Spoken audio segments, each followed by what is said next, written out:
আপনারা চিন্তা করেন যে কি রকম মানসিকতা হলে একজন শিক্ষকের গায়ে হাত দিতে পারে। রাজপথে 10 মিনিট কর্মসূচি আমাদেরকে পালন করতে দেয় নাই, আমাদেরকে লাঞ্ছিত করা হয়েছে, তাকে গ্রেফতার করা হয়েছিল। আমরা যতক্ষণ তাকে ছেড়ে না দিয়েছে ততক্ষণ পর্যন্ত রাজপথ ছাড়ি নাই, তাকে নিয়ে এসেছি।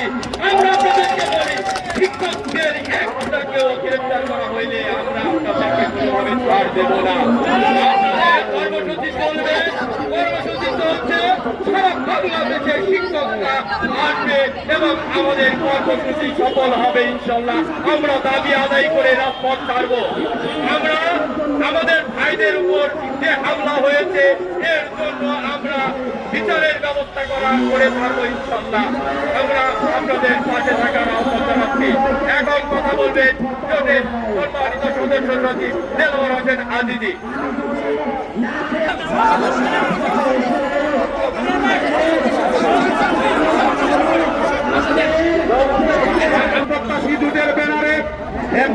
শিক্ষা জাতীয়করণ, শতভাগ উৎসব ভাতা প্রদান, সরকারি নিয়মে বাড়ি বাড়াও মেডিকেল ভাতা প্রদানের দাবিতে আজকে এই জাতীয় প্রেস ক্লাবে আমরা বিগত 14 দিন যাবৎ আমরা অবস্থান করছি।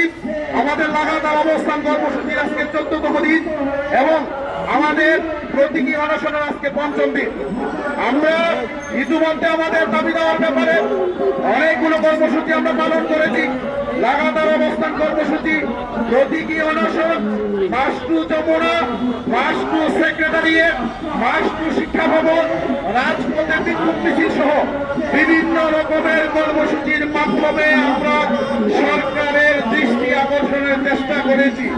কিন্তু দুঃখের বিষয় 17 ফেব্রুয়ারি সরকারের মাধ্যমিক ও উচ্চ শিক্ষা বিভাগের সম্মানিত সচিব জনাব অতিরিক্ত সচিব জনাব হুমায়ুন কবির সাহেব তিনি আমাদের সাথে আলোচনায় বসার পর অনেক কথাবার্তা হওয়ার পর তাকে আমরা দুইটা জিনিস বলেছি।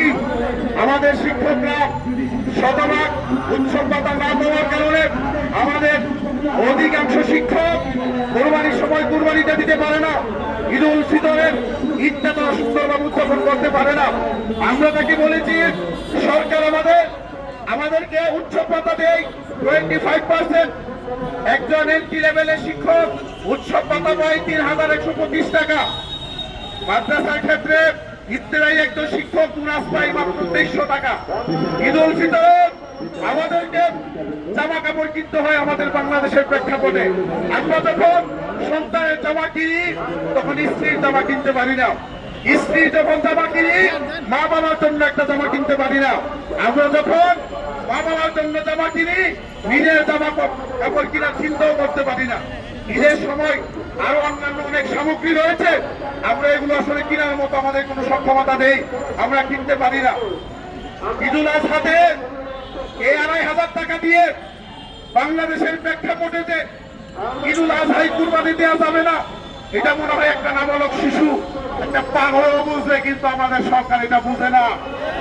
এই ঈদগুলো আমাদের কাছে গলার কাটা হয়ে দাঁড়ায়, আমাদের মাথা নিচু হয়ে যায়, আমাদের সন্তানের কাছে আমাদের মাথা নিচু হয়ে যায়, আমাদের স্ত্রীদের কাছে আমাদের মাথা নিচু হয়ে যায়, মা বাবার কাছে আমাদের মাথা নিচু হয়ে যায়, আত্মীয় স্বজনের কাছে আমাদের মাথা নিচু হয়ে যায়, আমাদের সমাজের কাছে আমরা কোরবানিটা পর্যন্ত দিতে পারি না।